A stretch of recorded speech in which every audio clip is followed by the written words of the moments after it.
Assalomualaykum. Bu ikimiz Urganch shahar 9-marshrut oxirida 170 metr kvadrat bir etajli hovli sotiladi ekan.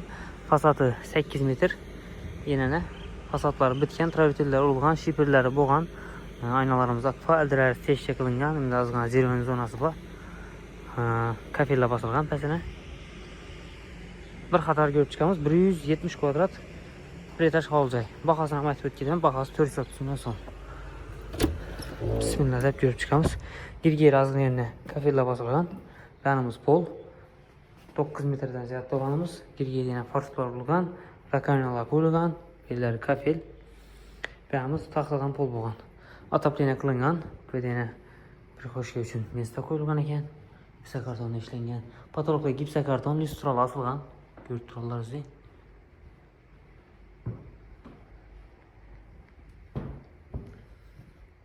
Zal. Devorlarimiz avoy. Fotoğrafda gipsakarton lyustral asılgan. Görüşürüz mümkün. Aynalarımız akfa. Otopleniyemiz demir katyoldan.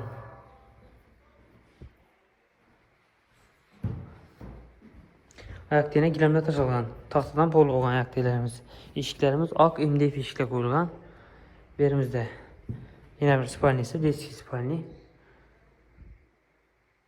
Bir de televizor zona. Asmaka pastafiye çayı. Yanımız kuxniyamiz bo'ladi ekan. Kuxning fartuklari urilgan, nasos qo'yilgan, filtr qo'yilgan, gaz toshkalar tushib turibdi, kanalizatsiya suv toshkalari tushib turibdi. Bu yerda esa spalnimiz bor. Spalnimiz 5 metr. 5.30 mi shunday. Spalnisi keng tushgan, bu katta spalnisi. Bu yerda devorlar oboy, patologga gipsakarton, lyustral osilgan. Bog' taraf ham bor, 3 metrdan 3.8 bog' qismi.